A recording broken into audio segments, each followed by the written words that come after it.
Today on this episode of The Brain Surgeon's Take, we will be discussing NASCAR, Life in the Fast Lane, with up-and-coming racing superstar Josh Dickens. Learn what it takes to beat the competition and succeed in one of America's most watched sports. Much more on this podcast episode. Good afternoon, everyone. Welcome back. We're going to be speaking with Josh Dickens today, someone who truly lives life in the fast lane. As you'll see, Josh is one of racing's most promising young drivers. Josh hails from Miami and has worked his way into the national racing scene.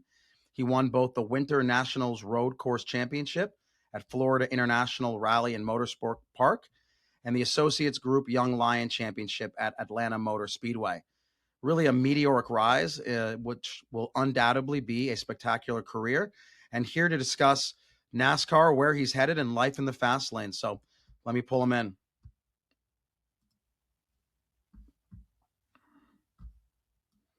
Josh, how you doing, bud? Good to see you, man. Thanks for joining us. Really excited to talk to you today because I've been following your career, and it's really amazing how quickly you really come up on the ranks. Yeah, thank you. Excited to be here. Oh, awesome. Well, let me ask you a question, and we'll start at the beginning. How did you first get interested in racing? Yeah, so it was probably about 5 years ago. My dad, he grew up building houses, and he built houses for a couple of racing drivers, and that kind of got me into the racing, watching the races on Sundays with him.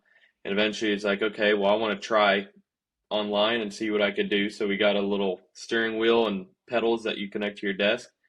And yeah, we got on that. I got instantly hooked, and I did that for about 6 months or so, and then I got a real simulator, and we did that for about a year, and then from then on it was just karting up to legends and then now late models. That's awesome. Let me ask you a question. What inspires you the most about racing? What really grabs you?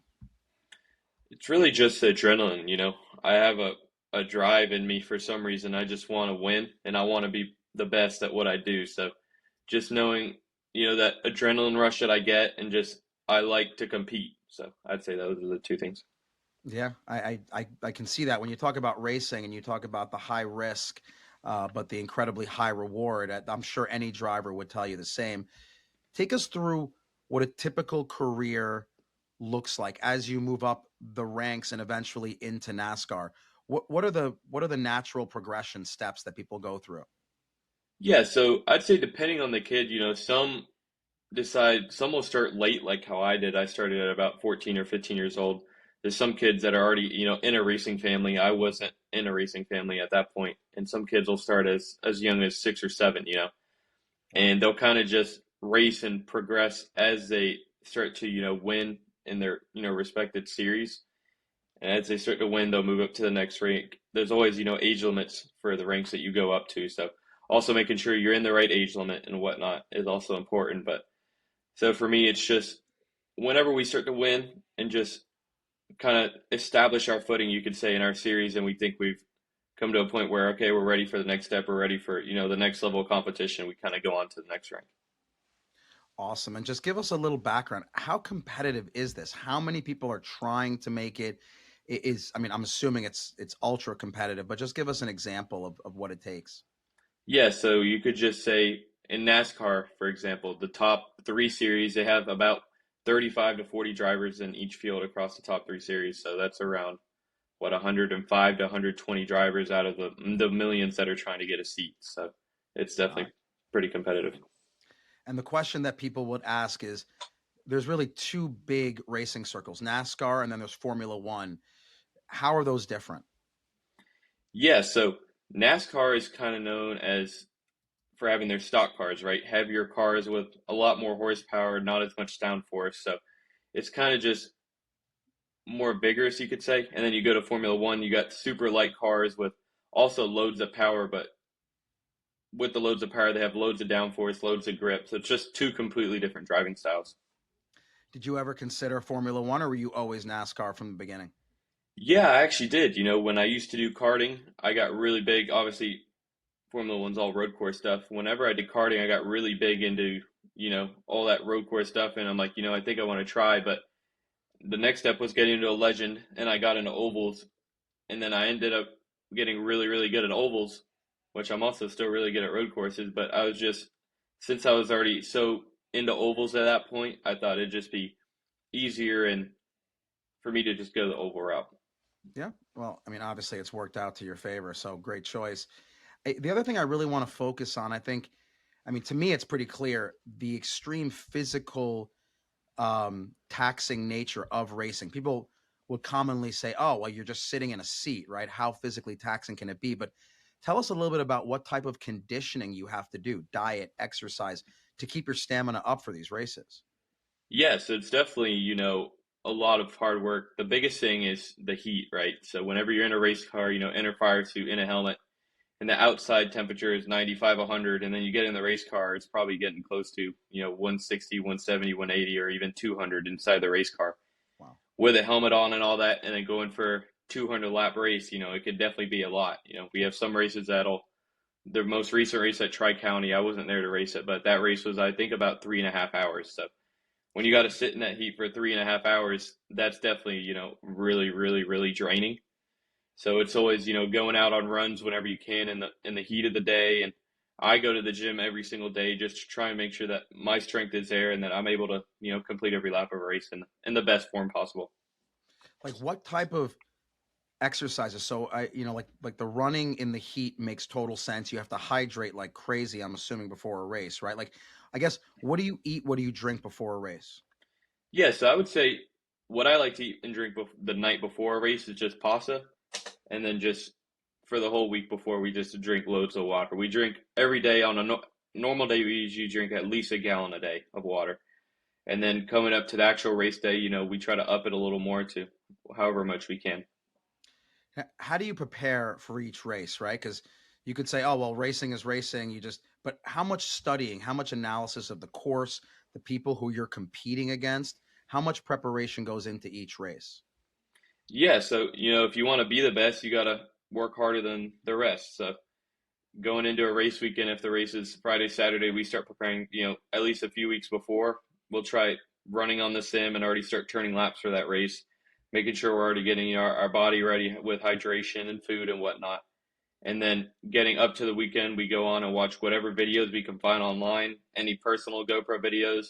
We look over every single race. I have a debrief sheet of my race, and I have qualifying on there, all the practice results, how I felt the car felt. So I'll review everything that I have to make sure I'm the most prepared for the weekend.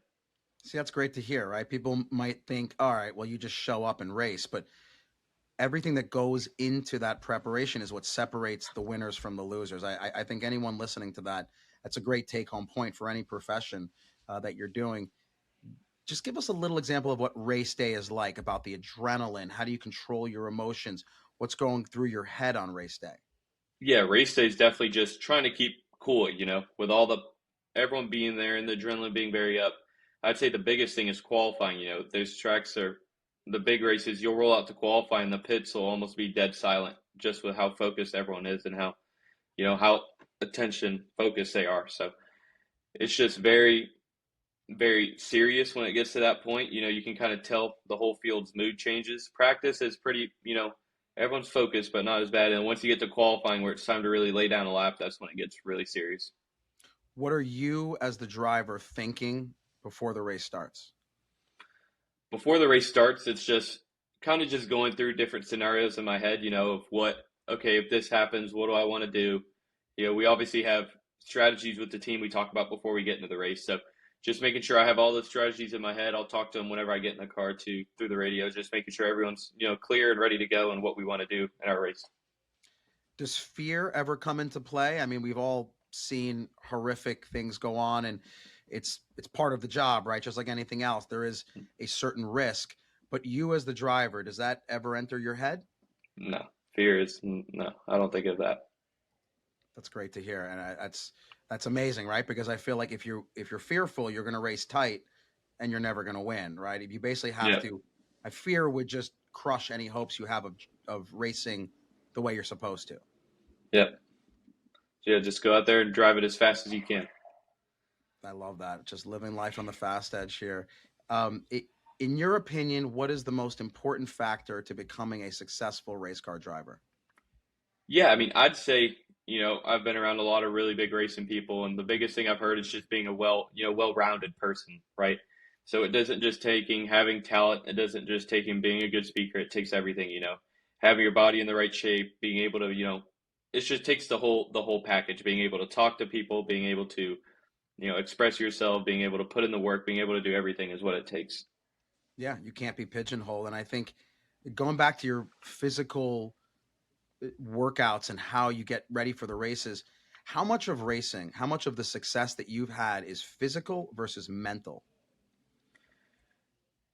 I would say, honestly, it's probably pretty close to 50-50, because mental is really the biggest thing, just because racing's just a lot of like mind games, you could say. So there's a lot of races you'll go to, and you're gonna eventually end up getting tired, and it's just how hard you can mentally push yourself to keep going.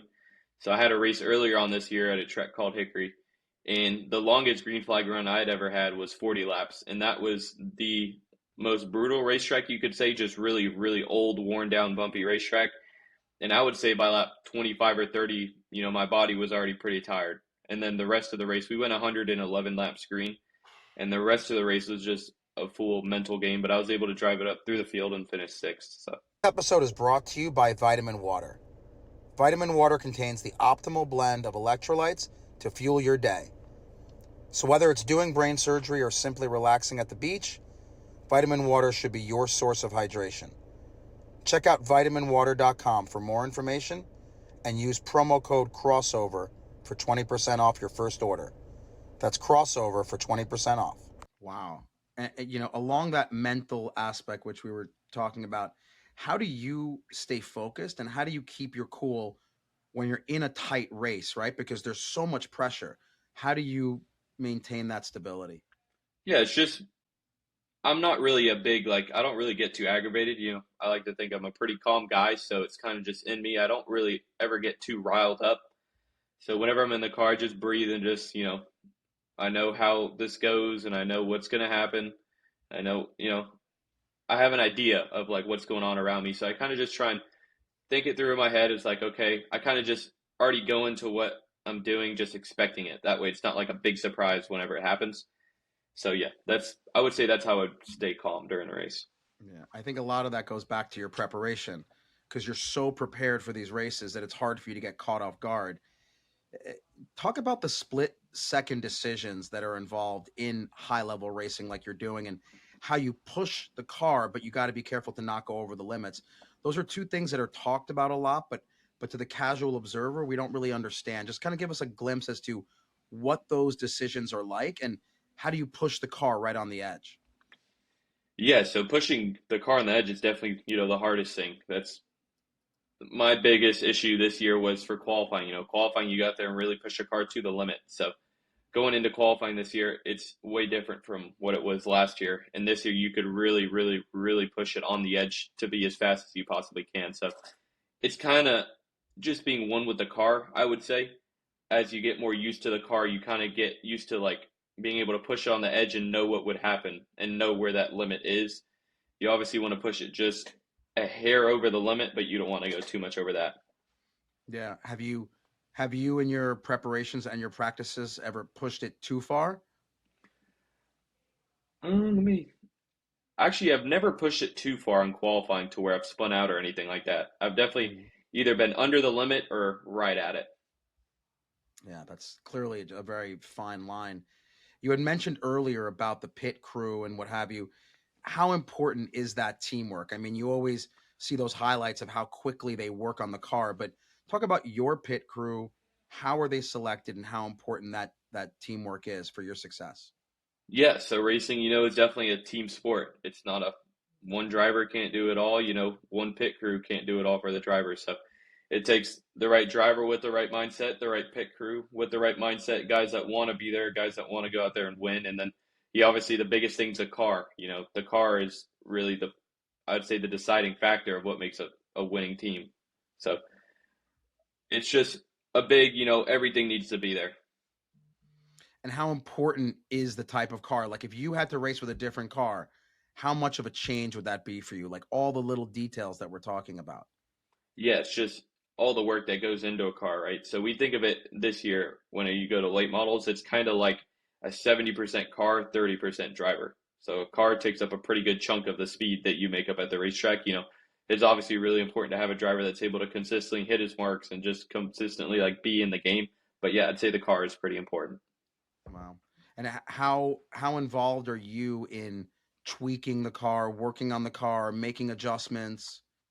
Yeah, so I'm the one that tells them what I think the car needs. So if I go out there and I say, okay, the car's loose entry, tight center, and loose off, I'll let them know that information, what I think needs to be done to fix it. And then they'll kind of go through and run it through their heads and what they saw based off from the outside, looking at the race car. And we'll kind of all come together and come to a conclusion like, okay, this is what we want to change. Who would you say is your favorite race car driver? Who's your role model? I would say the one I respect the most is Kevin Harvick. He's definitely done a lot for the sport, so I respect him a lot for that. And the one that I think has the most talent is probably Kyle Busch. And by talent, what do you mean? Like as a race car driver, what do you admire about what he's doing? It's just the way he's able to just drive a race car. He's one of the best to do it with the most wins across all three series. So I just say that he has the best talent and control of a race car and is able to really, push it to its limit consistently. Favorite racetrack? Oh, so I would say my favorite racetrack for late models would probably be Florence Motor Speedway, just because it's the racetrack where you start off on the bottom in qualifying and whatnot, and then as you move into the race, and as the car changes as you go throughout a race, you move up to the top lane, and there isn't much racetracks you could do that at. And what would you say is your favorite race to watch as an observer? I would say my favorite race to watch for NASCAR is probably one of the short tracks, because there's a lot of action and, who doesn't like watching action and wrecks and whatnot? So I'd say probably Martinsville. Martinsville. Got you. And then looking ahead, right? So you're super young, but you've obviously climbed up the rankings just so quickly. What are some of your long-term goals? Give us like a 5, 10, 15-year plan for you. Yeah, so I think next year we decide to go back. I think we decided to go back to late models and run late models full time again next year to try and get a better opportunity at it.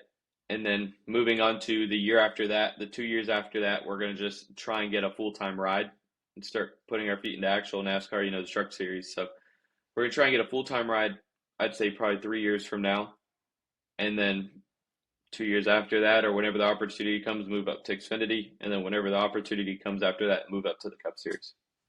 That is awesome. And if talk about your typical day, how many hours a day are you putting into this? This is a full-time job. Yeah, so for most of this year, I've actually spent in North Carolina, and I would wake up at 9 o'clock, and I'd go to the race shop until 6 or 7 at least on the early days. On the bad days, we'd stay there till 10, 12 at night, and then go home, sleep, and do it again the next day. And then obviously on the weekends, we'd be at the racetrack, and I'd just be with my old legend team from last weekend, helping them out. And I'm super thankful that they allowed me to go over there and stay there with them and kind of just learn, all about race cars. So, and then this year, or now that I'm back home, it's really just I wake up, get on the simulator, practice, do some homework. I go to the gym from about 3:30 to 5:30, and then I come back home and just simulator all day, just hours and hours and hours of, but behind the wheel. Yeah, I mean, because it's not a job. It looks like it's a real passion. I mean, it's got to be something like anything else. If you're going to be great at something, it has to be more than just a job. You've got to absolutely love it. And I can definitely sense how much you enjoy this. And I think people would ask, how accurate is that simulator, right? Like, is it compared to driving a real car? Does that simulator give you all the tactile feedback? Yeah, so there's nothing, as the same feel as a real race car. So you can't get that same feeling in your butt that you would in a real race car. But I'd say the most helpful thing about a simulator is that in a simulator, you're able to like kind of learn the points, right? So you're able to go into racetracks that you've never been to before and go on there and practice and learn the points that you wouldn't, just showing up to a racetrack. If you could drive any street car, right? Cost doesn't matter, price doesn't matter. What would it be? On the street, it would probably Yeah. be something like a Ferrari, just because Ferraris are, classic, and who doesn't like a Ferrari? I mean, I got to ask you, you must be super bored driving on the street. Is that Yeah, it's definitely, it's definitely just not as fast paced, but I kind of just save all my fast driving for the weekend and the racetracks. yeah. Do you ever drive your street car? You're going out, and next thing you know, you feel like you're racing people, or no? Is that just all in your head? No, no, that's just all in my head. So, wrapping up here, what advice would you give anyone looking to be a professional race car driver? I mean, like you said, you started late, which is crazy because you started at 13 or 14. But anyone kind of at that age that's like, man, that's cool. Look at what Josh is doing. What advice would you give them? Yeah, just say if it's really a passion of yours, it's, just fully stay committed to it, and you got to want it. You got to want it more than the people around you, and you got to be able to work harder than everyone else. Josh, amazing interview. Thank you so much for your time. I think for our listeners, the take home points are that number one, you're watching racing on TV and you don't realize how much preparation goes into it. Number one, you heard all about your preparation and all the studying, all the practicing, all the simulator, all the diet and conditioning that you have to do. And then the fact that it's your passion. I think that's a major take home point. People might think that it's something you just step in and do, but it's got to really be a calling. And I think that comes through very clearly during this interview. Thank you. All right, buddy. Good luck with the rest of the way. I look forward to seeing you in the big time NASCAR soon. Thank you. Thank you for having me. All right, bud. Take care. You too.